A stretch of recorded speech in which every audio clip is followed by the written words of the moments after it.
خدا ہمارے باطن میں چمکا ہے اور خدا کے جلال کی پہچان کی روشنی جلوہ گر ہو۔ آج کے لیے ہماری پہلی تلاوت مقدس پولس رسول کا دوسرا خط کرنتیوں کے نام، 3 باب کی 15ویں آیت، 4 باب کی 1 اور 3 سے 6 آیت مقدسہ۔ اے بھائیو، آج تک جب موسیٰ کی کتاب پڑھی جاتی ہے تو نقاب ان کے دل پر پڑا رہتا ہے، لیکن جب یہ خداوند کی طرف رجوع آتا ہے تو نقاب اٹھایا جاتا ہے۔ اور خداوند روح ہے، اور جہاں کہیں روح خداوند ہے وہاں آزادی ہے۔ لیکن ہم سب کے بے نقاب چہروں سے خداوند کا جلال گویا آئینہ میں منعکس ہوتا ہے، اور ہم اس کی صورت میں خداوند کی روح کے وسیلہ سے جلال تک بدلتے جاتے ہیں۔ پس جب کہ ہم نے رحم پا کر یہ خدمت حاصل کی ہے تو ہم ہمت نہیں ہارتے۔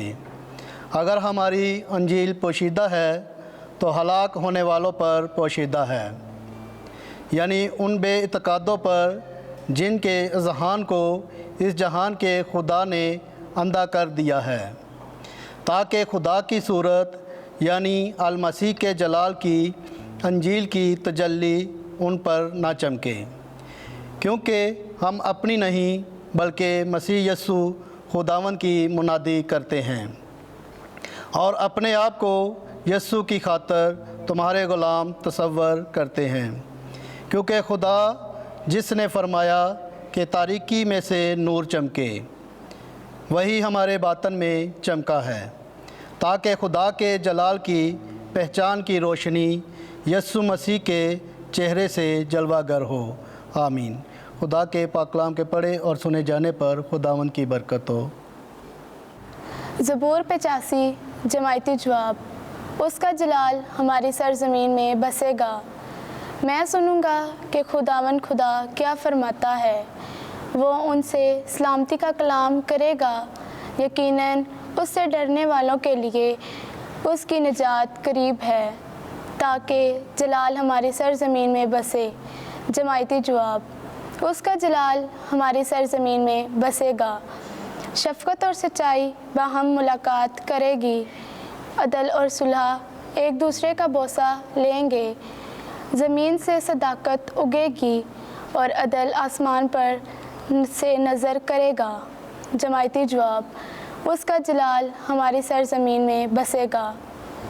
خداوند ہمیں اقبال مند کرے گا اور ہماری سرزمین اپنا پھل دے گی۔ عدل اس کے آگے آگے چلے گا اور نجات اس کے قدموں کی راہ میں چلے گی۔ جماعتی جواب۔ اس کا جلال ہماری سرزمین میں بسے گا۔ آمین۔ خداوند آپ کے ساتھ ہو۔ انجیل مقدس متی کے مطابق اے خداوند تیری تمجید ہو۔ 5واں باب 20ویں سے 26ویں آیات۔ جو کوئی اپنے بھائی پر غصے ہو وہ عدالت میں سزا کے لائق ہوگا۔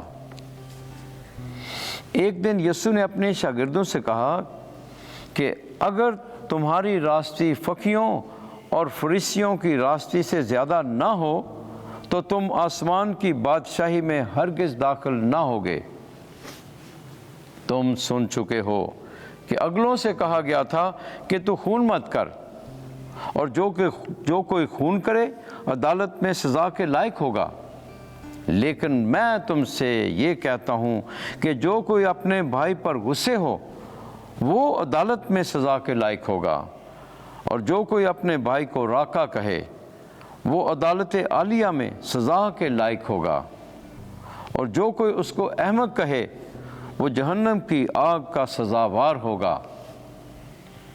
پس اگر تو قربان گاہ کے پاس اپنی نظر لے جائے اور وہاں تجھے یاد آئے کہ میرے بھائی کو مجھ سے کچھ شکایت ہے، تو اپنی نظر قربان گاہ کے سامنے چھوڑ کر چلا جا۔ پہلے اپنے بھائی سے میل کر، تب آ کے اپنی نظر گزران، جب تک تو اپنے مدعی کے ساتھ راہ میں ہے، جلد اس سے میل کر، تا نہ ہو کہ مدعی تجھے منصف کے حوالے کرے اور منصف تجھے پیادے کے سپرد کرے اور تو قید خانہ میں ڈالا جائے۔ میں تجھ سے سچ کہتا ہوں کہ جب تک تو کوڑی کوڑی ادا نہ کرے گا وہاں سے ہرگز نہیں چھوٹے گا۔ انجیل مقدس کے وسیلے سے ہمارے گناہ معاف کیے جائیں۔ اے مسیح تیری ستائش ہو۔